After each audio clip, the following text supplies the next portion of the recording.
All right, shalom, shalom. First and foremost, I give all praises, glory, and honor to Yahweh, Ba'ashem Yahushai, Ba'ashem Rakakadash, double honors to the apostles and elders, great millstone, for teaching us his truth, citations, the sincere Akim, and Aqua that may listen. May the blessing of election be upon your house. My name is Brother Akwai, and back in here, excuse me, I'm back in here with another quick lesson. And Lord's will as always, Yahweh Ratazat, Yahweh willing, and this lesson may be edifying. Right? So I just wanted to go through a little bit more on the continuation of this, I guess you can call it like a mini series I've been doing in regards to so-called Negroes and so-called Indians mixing amongst each other, right? So Jake, the northern and the southern kingdom kind of like, mixing and mingling with each other, right? So what I want to do is read a couple just a couple of short paragraphs here, and I'm going to link it to the scriptures, and as far as always, that Yahweh Ratazah, that this may be an edifying lesson. And so just give me 1 second. Just want to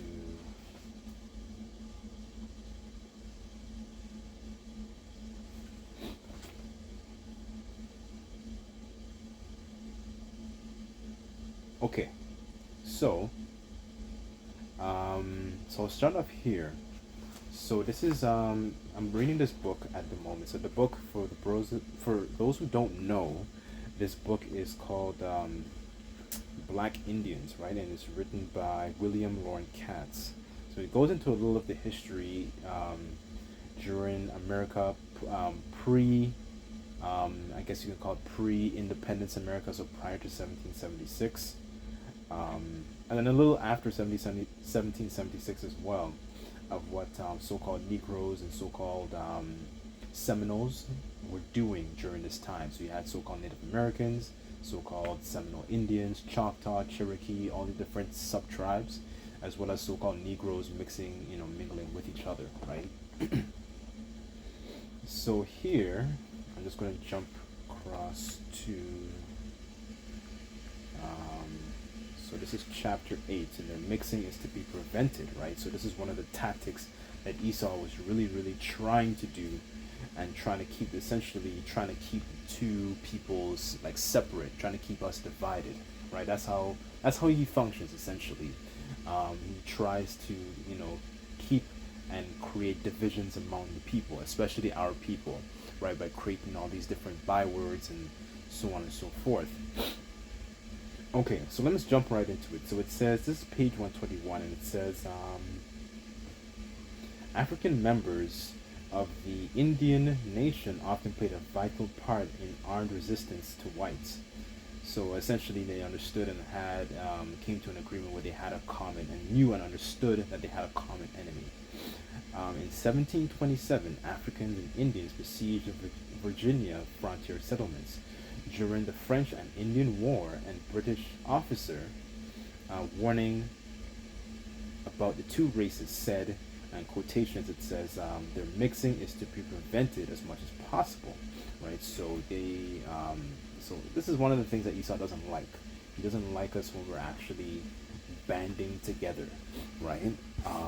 As a matter of fact, I don't have this precept here, but let me just get this quick precept at the moment. 1 second.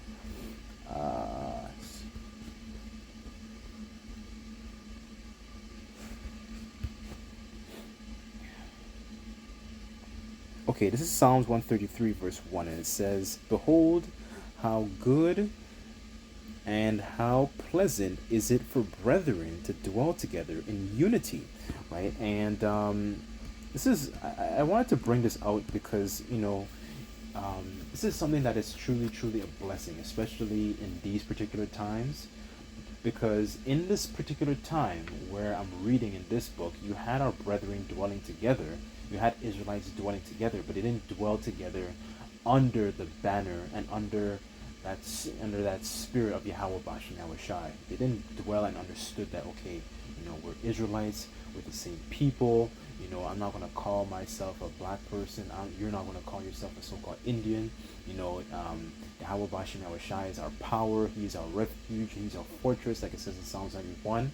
You know, there's a common understanding amongst our brethren and a common understanding amongst the elect of the nation of Israel that we're the same people and we're not getting caught up in the different squabbles of the different nations where we were scattered, right? And we understood that we're a people, right? We're the Lord's people, we're the Lord's chosen people, right? So we act and move accordingly, right? But I just wanted to bring that out because, in this particular time frame, you see some remnants of that, but only the elect during this time will truly solidify that camaraderie, for each other. There will be no more vexing between Judah and Ephraim, essentially, like it says in Isaiah.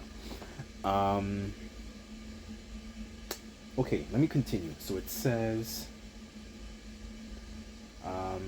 in 1690, a Connecticut law forbade, it says, red and black people from walking beyond the town limits without a pass. Ferrymen were warned not to take people of either race across rivers. So this is Esau essentially coming up with different laws and passing different decrees to kind of try and punish Jake, because they didn't want to see them, they don't want to see them prosper. And even to this day, it's the same thing. It's the same sentiment, same vibration, same story, because you look at all these different um, initiatives that Jake normally comes up with, where essentially it's Judah or Ephraim coming together, or Jake is essentially, like for example Black Wall Street, those different endeavors where they're coming together and they're trying to do their own thing and essentially so-called prosper. Esau doesn't like that. He wants to always make you a tributary. He always wants to make you subject to payments. He wants you to come to him, essentially, right? As a matter of fact, let's get Sirach. Sirach 12. Okay, Sirach 12 and 10, it says, never trust thine enemy, for as iron rusted, so is his wickedness. Though he humble himself, go crouching, yet take good heed and beware of him. And thou shalt be unto him if thou hast wiped a looking glass, and thou shalt know that his rust hath not been altogether wiped away. Right, so it's one thing that trips up our people, they don't understand and fully recognize that, okay, so-called white people and all these other nations as well.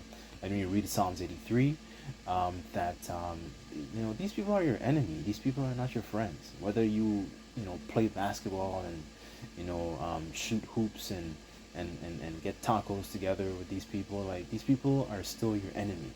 And Jake doesn't fully understand that, right? So continuing on, it says Connecticut, Rhode Island, and Massachusetts had laws imposing a 9 o'clock curfew on Africans and Native Americans. Other New England laws were aimed at people of color who broke street lights, sold liquor, met together at night, and or were entertained by Europeans. Some laws sought to prevent insurrections. In 1773, New York's Common Council in Albany passed a curfew to prevent Negro and Indian slaves from appearing in the streets after 8 at night without a lantern or with a lighted candle in it. Let's get Micah. Okay, so Micah 2 and 1, and it says, woe unto them that devise iniquity and work evil upon their beds. When the morning is light, they practice it because it is in the power of their hand. They covet fields and take them by violence, and houses and take them away. So they oppress a man in his house, and even a man in his heritage. And that's that is a very small on a micro scale what you see happening in this particular time, where Esau was putting out all these different unrighteous decrees. As a matter of fact, I'll get that next. All these different unrighteous decrees to try and essentially, take down Jake, keep Jake apart from each other. You know, further on, it reads, "How could, excuse me, they could not remain in Boston Common after sunset, and were not allowed to carry a cane or a stick or anything else that could be fit for quarreling or fighting." Um, Continuing on, it says Rhode Island, with the largest African population in New England, banned their outdoor social gatherings. So, continuing on, it says these laws may have complicated and slowed but failed to halt associations between the two peoples. So many slaves fled to the Six Nations of the Iroquois Confederacy that in 1726 a governor of New York made a leading chief's um, promise to return all fugitives to their villages. He gave their word, and in 1764 Hurons also promised. The next year, the Delawares promised, and none ever returned a single slave. So essentially, there was a pushback because they didn't comply with the authorities at the time, and Jake was essentially, because they sought camaraderie in their own brethren, even though they did not know and understand that they were Israelites. They were able to seek refuge in so-called Native American spaces where they had set up shop, essentially, where they had set up little spaces for them, essentially, right? Because Esau was coming down with that sword and using all these different unrighteous decrees to kind of like, constantly get at Jake. Let's get Isaiah. Okay, Isaiah 10 verse 1, and it says, "Woe unto them that decree unrighteous decrees, and write grievousness which they have prescribed," right? And this is one of those unrighteous decrees that they were trying to push forth and trying to use in order to toss and essentially, um, what's the word I'm looking for? Try and make um, make Jake into like a degenerate, into a criminal. A good example, and more recent examples of that was like around the time when President Nixon had declared the war on drugs.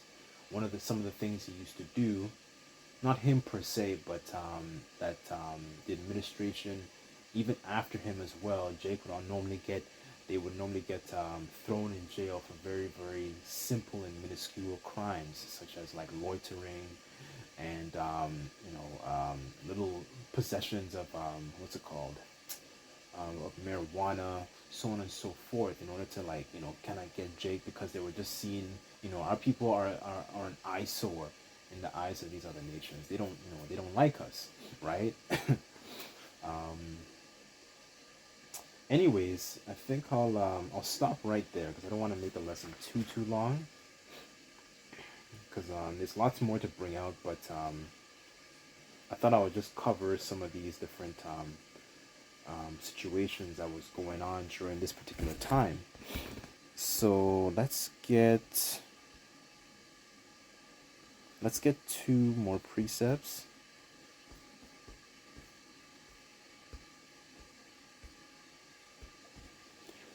Okay, Sirach 27 verse 9, and it says, "The birds will resort unto their like, so will truth return unto them that practice her." So one of the reasons I brought this out is because if there's something that I've noticed, Jake normally, what they do is they flock to their own kind, right? And I notice this a lot, especially like, and you brothers or you sisters who listen, you could probably even attest to this in your own walk, in your own moments, whether you were out in the world and so on and so forth, where you see like, especially like, but people who they don't look like You might have a Jake that doesn't look like a typical Jake, for example, and they realize they get on so well and so good with each other. There's a camaraderie amongst each other, and that is something that so-called Negroes and so-called Seminole Indians and Choctaw and Cherokee Indians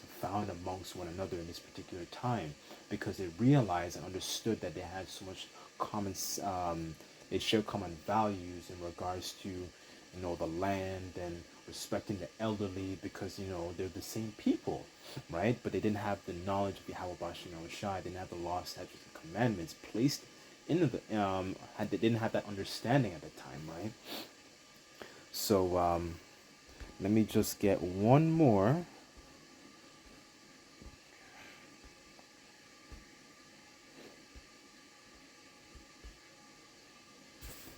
Okay, this is Jeremiah 50, verse 33, and it says, "Thus saith the Lord Yahweh of hosts, the children of Israel and the children of Judah were oppressed together, and all that took them captives held them fast and refused to let them go." And America is this primary place where you have these two, the northern and the southern kingdom, coming together, and they're being oppressed in the exact same place, right? And the common enemy, they've noticed, is that Esau, the number one enemy in Psalms 83, is punishing them and putting unrighteous decrees upon them, right? And this is the place where we will primarily be oppressed, as a people with our brethren, the northern and southern kingdom together, right? So, anyways, hopefully, Lord's willing, this lesson was edifying. And I'd like to give all praises, glory, and honor to Yahweh, Ba'ashem Yahweh Shai, Ba'ashem Makakwadash. Double honors to the apostles and elders of the millstone for teaching us his truth. Till next time, I say Shalom.